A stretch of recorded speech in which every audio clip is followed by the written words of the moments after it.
smile.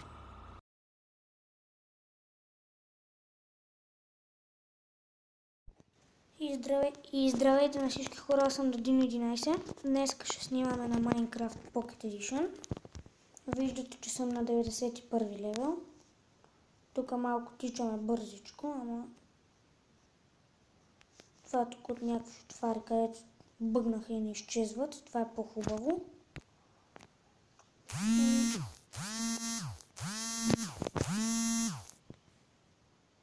Нещо ми за телефона. И не знам какво ще правим сега, ама първо да направим стрели. Сега, за да направите стрели, ви трябва това подобие на въглища. Аз ще взема 8. Чакайте, трябва ми малко дърво. Аз съм имал, така че сега влизаме в работната маса и правиме пръчки. Почваме за стрелите. Ето имаме 36 стрели. Както виждате, като я изстреляме, тя се пали, защото сме омагьосали лъкът. И съм си приложение, което не знам как да го използвам. Но разбрах как да се телепортирам до къщата, ако се изгубя. Така че идваме тук, цъкаме на кирката, тук телепорт и натискаме тук и готово. Телепортнахме се направо в къщата. Това приложение му забравих името, но е много ефикасно. Който знае да го използва, ще му върши много добра работа. Аз съм гледал клипчета на това, ама забравих как се използва, трябва да гледам пак клипчета. Това е нещо като хак, да си взимаш неща, нещо, но аз не го използвам много. Сега, хора, ще се качим на втория етаж и вижте, тук имаме мечка. Полярна мечка. Знаете ли колко трудно съм я вкарал? При строежа някак си я бех накарал да се качи, да ме гони, обаче вече спря да ме гони. Гледайте като е стрелна, тя умира. Даде ни риба.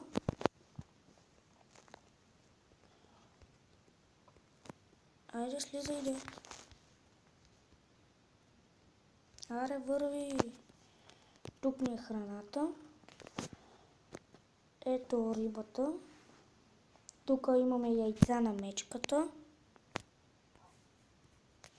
Айде да преместим тези работи.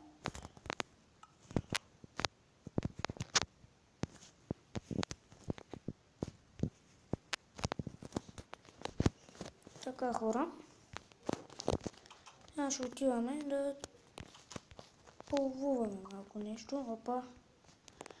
И ако стрелнеме нещо, тук ще се запали ли? Не. Това ни е оръжейната. Влизаме вътре. Ето тук имаме желязо, мечове, броня, злато. Ето тези стрели тук долу, където сега взех по една. Тези стрели се правят много трудно. Трябва да събирате отвори, някакви там. Обаче няма да показвам сега, защото е много трудно. Пък и трябва да събираме там някакви неща, да правим отварите. Тук ни е мината. Тук съм си направил един мини бункер. Само влизаме ето тук. И тук затваряме, примерно, с камък. Само да видим имаме ли камък. Нямаме камък. Взимаме това. Не, това бе. Взимаме дървото. И само го запечатваме и така. И то си върши работа. Колкото и да е. Някой, ако ни нахуе в сървъра, може да го спреме. Пък и ако влезне, само го удараме веднъж с меч и той се пали. Или пък изведнъж с стрелата. Ми трябва за малко. Запалката не е в мен. Но мисля да си направя. Не, аз имам но ще я взема и ще направя едно огън, нещо там да запалиме. Така. Ето тук с 12 дърво правиме един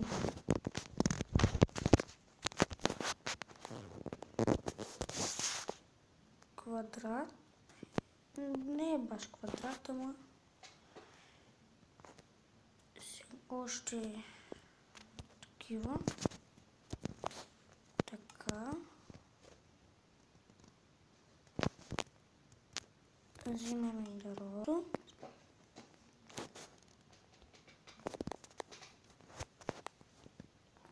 И така, хора.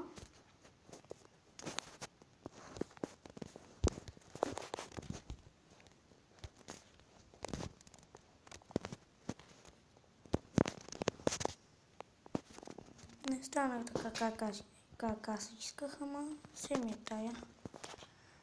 Сега да видим къде сме оставили запалката. Ако ли не, ще направим. Да, май сме я хвърлили. Отиваме да вземем малко желязо, или пък да не сме я пренесли там.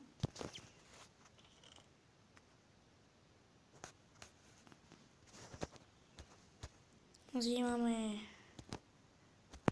6 желязо, за всеки случай. И в честа вземем пръчки. Не пръчки, а такова. Не, тези пръчки не има местото тук. Ето това сталактит. Едно взимаме. Влизаме тук. И ето ни запалката. Готово. Направихме си запалка.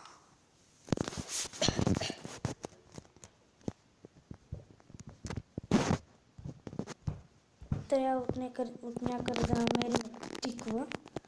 Да се опитаме да направим айрон голем. Да сложим в къщата да пази.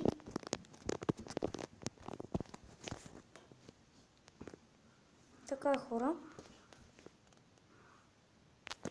Отиваме отвънка да запалим огъня. Запалката е ето.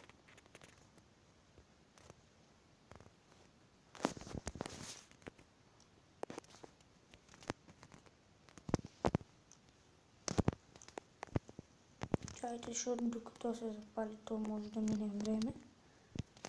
Изобщо ако се запали.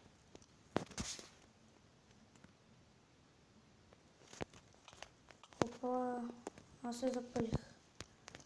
Да, ето, то се запали. Сега ще изгори. Ето, вижте, тук имаме ендър перли. Хвърляме и ни телепортира. За секунди. Имаме ли още в нас? Нямаме. Тук имам още. Много трудно се събират, докато убиеш ендърмен или слендърмен или къв там. Ето имам още 2 купчета по 16. Сега ще приготвя да направим айрон голем. В следващия епизод сигурно вече ще го направим. Ще вземем 40 желязо ни трябва. Защото трябва да се правят купчета от желязо и да се сложат. Така.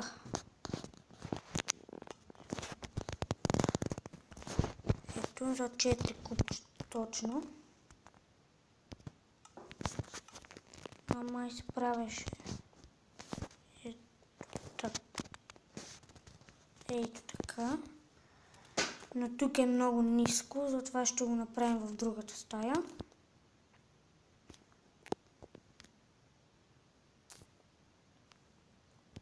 С кирката, че се смече, кога го щупиме. Не, щупих си нещо. Печката. Извинете хора, без да искам, спрях клипа на пауза. Да се поставим отново печката. Само да намерим къде се сложила. Ето и добре хора, мисля това да е този клип. Ще се видим пак в следващия клип и довиждане. Чао!